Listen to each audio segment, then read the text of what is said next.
Hello, Steve Arts 89. Well, it's always a good day when there's a new episode of Matlock, and I just watched Matlock episode 10, Crash Helmets On. So this was an interesting one. A couple things happened that I was kind of surprised by. Now, I guess the cutest thing first, Billy, who is trying to recover from his hideous fiancée leaving him at the practically at the altar. He went out and got a new belt buckle, which he was quite proud of, and apparently he was trying to start the date again. And just every other scene where he's standing, he's managing to have his fingers sort of in his belt buckles. It's just, he looks so proud of himself. It's so funny. He's such a nerdy, cute, geeky guy.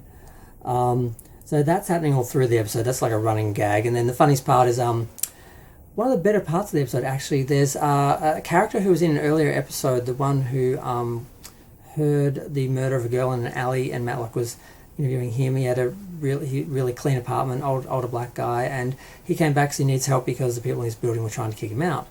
And he has the same belt buckle, and he refers to him as a buckle buddy. He's like, I don't know, and he pulls his jacket open, and he's like, and he closes his. It was pretty funny. So yeah, he was being kicked out for making noise, and he wasn't making noise. And his TV remote was missing, and he didn't get a new one because he didn't like change, and because he was being kicked out, and they were sort of saying, well, you're going to have to protest this and argue why you need to stay and how difficult it will be to leave and blah blah. And the change part came up, the TV part came out, and eventually they worked out what it was the neighbour. One of the neighbours wanted him out of the building so he could buy the house, and he stole his remote and was in the other room turning the volume up late at night after he went to sleep so it would be on and annoying the neighbours, and he'd get the blame for it. So he managed to piece all that together, Billy, and won the case. It was his first case, I think, doing it by himself, and that was a huge issue because one of the more important things in the episode, which I should have done first, but I just was, preoccupied with Billy's belt buckle.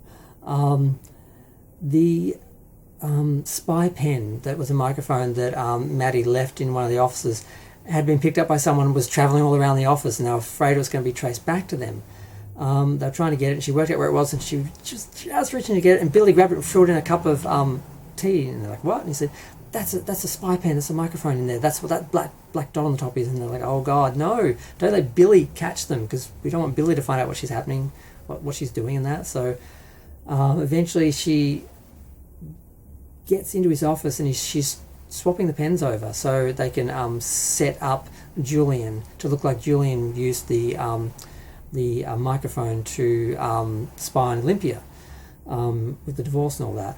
And he comes in and he sees Maddie going through his desk, because at that point the case had been given to Sarah, because even though she's usually pretty cold and not good with people, when they went to the old person's home, because there's age is sort of the issue of this episode. There's two sort of cases they're dealing with. One is the guy trying not to get evicted, and the other one is a deaf and old person's home. And of course this brings up all the issues of aging and ageism that come with Kathy Bates as an actress and Matlock as a character of their age, and that and Yang has never been particularly sensitive to aging and that. And when she's in the home, when they're visiting, one of the ladies who they'd met the day before is suddenly disorientated, doesn't know where her husband is, and she's walking around, and she comforts her and soothes her by singing to her as she's walking her around, helping her try and find her husband.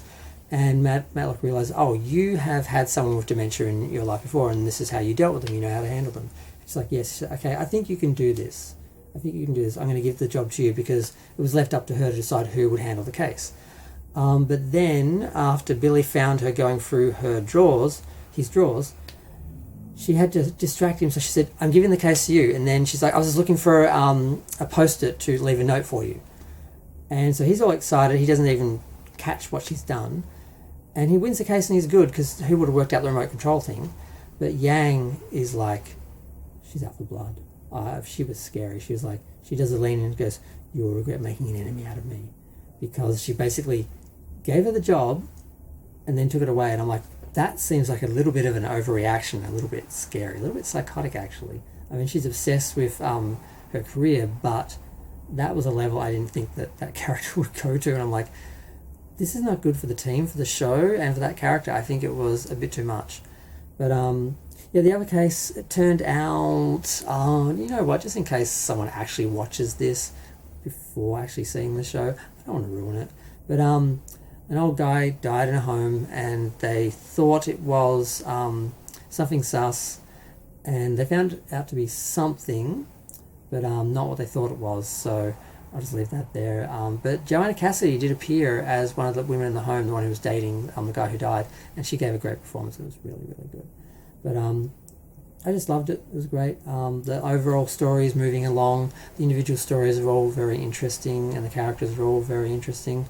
And I look forward to next week and the next 8 episodes.